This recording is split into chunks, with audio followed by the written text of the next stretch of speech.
परमेश्वर के नाम की स्तुति हो। मैं परमेश्वर का धन्यवाद करता हूं। आज इस सवेरे के समय में वचन से मनन करने के लिए अवसर दिया और आपके साथ में इसे शेयर कर सकूं। साथ ही साथ मैं WCDC का धन्यवाद करता हूं कि दैनिक वचन इस कार्यक्रम के द्वारा आप सभी के साथ जुड़ सकूं। आइए हम वचन में से देखने जा रहे हैं दूसरे शमूएल का पुस्तक और उसका 20वां अध्याय, और मैं वचन पढ़ रहा हूं 18 से। वह कहने लगी, प्राचीन काल में लोग कहा करते थे, आबेल में पूछा जाए, और इस रीति झगड़े को निपटा देते थे। मैं तो मेल मिलाप वाले और विश्वास योग्य इजरायलियों में से हूं, परंतु तू एक प्रधान नगर नष्ट करने का यत्न करता है। तू यहोवा के भाग को क्यों निगल जाएगा? योआब ने उत्तर देकर कहा, यह मुझसे दूर हो दूर कि मैं निगल जाऊं या नष्ट करूं। बात ऐसी नहीं है। शेबा नामक एफ्रेम के पहाड़ी देश का एक पुरुष जो बिक्री का पुत्र है, उसने दाऊद राजा के विरुद्ध हाथ उठाया है। अतः तुम लोग केवल उसी को सौंप दो, तब मैं नगर को छोड़कर चला जाऊंगा। स्त्री ने योआब से कहा, उसका सिर शहरपनाह पर से तेरे पास फेंक दिया जाएगा। ये वचन जो भाग हमने पढ़ा, ये उस समय के बारे में है जब राजा दाऊद का देश निकाल हो गया था उसके बेटे अबशालोम के वजह से। परंतु अब अबशालोम की मृत्यु हो गई है और दाऊद अब वापस राजा बनने जा रहा है। और अब देश एक ऐसी परिस्थिति से जा रहा है कि जहां इजराइल के जो जातियां हैं वो बिखरी हुई अवस्था में हैं। यहूदा के जातियां सब दाऊद को मदद करने में हैं, और बाकी सारे जितने इजरायली जातियां हैं वे सब बिखरे हुए अवस्था में हैं।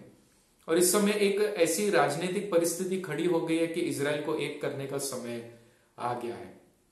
और उस समय शेबा नाम का एक आदमी वो सारे इजरायलियों से कहता है कि हमारा दाऊद के साथ में कुछ लेन देन नहीं रखना है और हम सब अपने अपने तंबुओं में, अपने अपने जातियों में लौट जाए।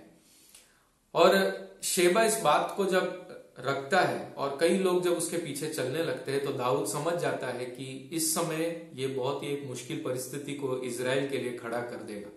और इसलिए वो लोग शेबा को ढूंढना शुरू करते हैं। और इजराइल के तरफ से, दाऊद के तरफ से योआब जो है शेबा को खोजने के लिए निकलता है। शेबा एक शहर से दूसरा शहर, दूसरे शहर से तीसरा शहर, ऐसे जगह बदलते हुए जाता है और आखिरकार वो बेत माका के आबेल नगर के अंदर आके छिप जाता है। जब इस बात के बारे में योआब को पता चलता है तो योआब अपने पूरे सैनिक दल को लेकर आता है और इस शहर के ऊपर हमला करना शुरू करता है। तब बाइबल हमें बताता है एक बुद्धिमानी स्त्री शहर से योआब से बात करने के लिए आती है और वो योआब को ये बातें बताती है कि देखो, हम शांति प्रिय है, विश्वास योग्य है, विश्वासु है, और हम ऐसे लोग हैं, हमारे शहर में बुद्धिमान लोग रहते हैं।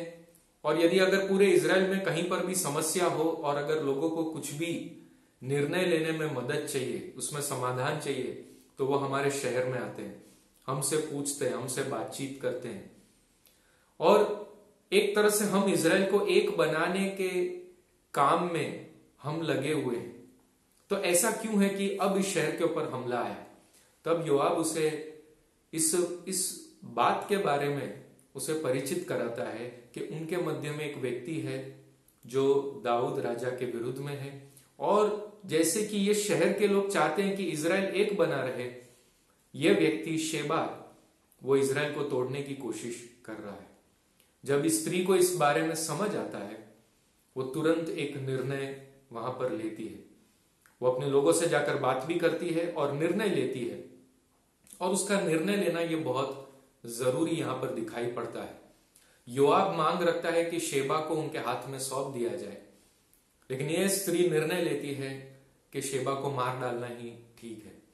और यह स्त्री इसीलिए ऐसा एक निर्णय लेती है क्योंकि अगर शेबा यहां से बाहर भेज दिया गया और उसको सपोर्ट करने वाले कई सारे लोग देश के अंदर है, और शायद वो लोग लड़ाई करने के लिए आ जाए या फिर से राजनीतिक तरीके से तकलीफों को खड़ा कर दे। इसलिए जैसे इस शहर का नाम आबेल है और इनके लोग बुद्धिमान है, इस स्त्री ने समझा जिस समस्या को यहीं पर ही खत्म करना है वही बेहतर है। उसे आगे देश की तकलीफ के लिए और मुश्किल नहीं खड़ा करना है, क्योंकि जो राजा दाऊद का हित है और इस शहर का हित है वो एक ही है कि इजराइल को एक बनाकर रखना, इजराइल की एकता में कोई फूट नहीं पड़े, कोई टूट ना हो। और इसलिए ये स्त्री उस समय एक निर्णय लेती है और वहां पर युद्ध रुक जाता है और फिर योआब और उसके लोग वहां से चले जाते हैं। मेरे भाई और बहनों, ये वचन को जब मैं आपके साथ में बांट रहा हूं, कई बार हमारे जीवन में ऐसा हो सकता है कि जब हम मसीह में आगे बढ़ रहे हैं और हमारी भी इच्छा है कि कलीसिया को एक रखे, मसीही संगति को एक कर कर रखे, सब प्रेम के साथ रहे और विश्वासु और शांति प्रिय होकर हम आगे बढ़े, परंतु कई ऐसी बातें होंगी जिनके बारे में हम जानते हो या नहीं जानते हो या हम ज्यादा परिचित ना हो, जैसे कि शेबा जैसी बातें, और जिनको हमने पनाह दे दी, जिनको हमने हमारी जिंदगी में उतरने दिया। कोई ओपिनियन, किसी की कुछ सुझाव, कोई कही हुई बात, कुछ भरमाने वाली बात, कुछ शैतानिक बात, कुछ दुनियादारी बात, कुछ लालसा की बात, कुछ निराशा की बात, किसी ने किसी और के बारे में कुछ और बात चुगली कर कर आप तक पहुंचा दी, और ऐसी कुछ चीजों को जो कि एकता को बिगाड़ने, तोड़ने, मसीह संगति में, प्रेम में, परिवार में एकता को बिगाड़ने के लिए हमारे अंदर वास कर सकता है, हमने उसे पनाह दे दी हो, हमने उसे जगह दे दी हो। और इस वजह से अब हम देख रहे हैं कि परमेश्वर की ओर से कुछ हम संकेतों को प्राप्त कर रहे हैं। जैसे योआब दाऊद की ओर से आया और वो तकलीफ तो खड़ा कर रहा है, परंतु ये तकलीफ इन लोगों को विचार करने में अब मजबूर करता है। और हम भी कई बार हम ऐसा अनुभव करते हैं कि परमेश्वर की ओर से कुछ हमारे प्रति हम कुछ विपरीत परिस्थितियों का अनुभव कर रहे हैं, और ये समय आ गया कि हम समझ जाए कि हमारे अंदर जो चीज नहीं रहनी चाहिए उसे निकाल देना ही अच्छा है।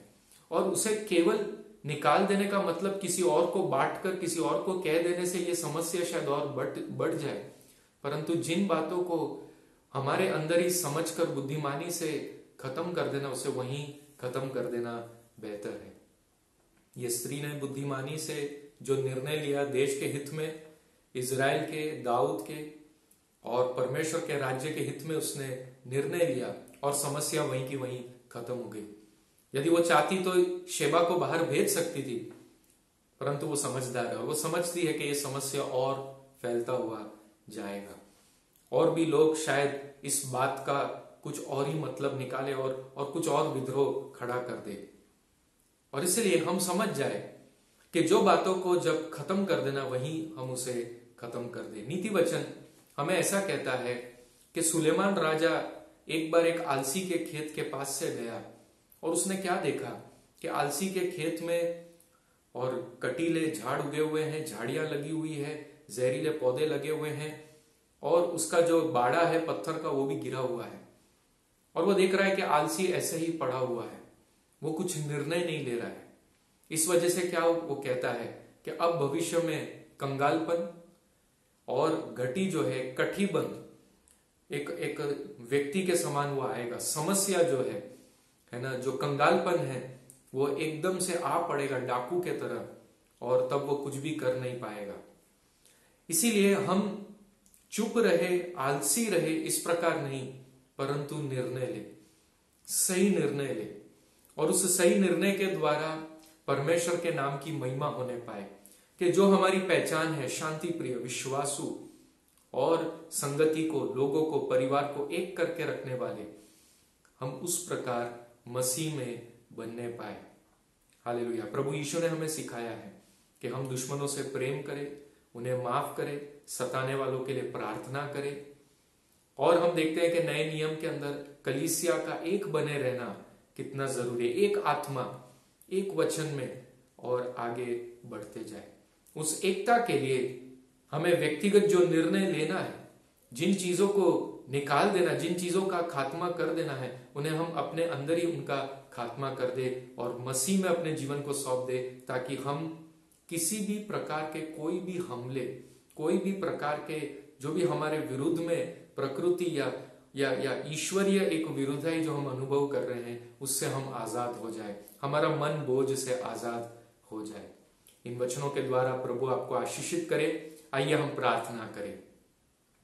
स्वर्गीय पिता परमेश्वर, हम आपका धन्यवाद करते हैं आज सवेरे के समय में वचन मनन करने के लिए आपने अवसर दिया। इन वचनों के द्वारा हमारे जीवन में हम सही निर्णय लेकर पवित्र आत्मा की अगुवाई के द्वारा जो बातें हमारे अंदर प्रभु गलत तरीके से आ गई है या जिन चीजों के बारे में हम समझ नहीं पाए हैं, आज उन बातों की समझ प्राप्त करते हुए और प्रभु आप में एकता में, संगति में, परिवार में एकता करते हुए, शांति प्रिय विश्वासु रहते हुए हम आगे बढ़ सके, ऐसे आप हमारे ऊपर कृपा कर दीजिए। हम प्रार्थना करते हैं।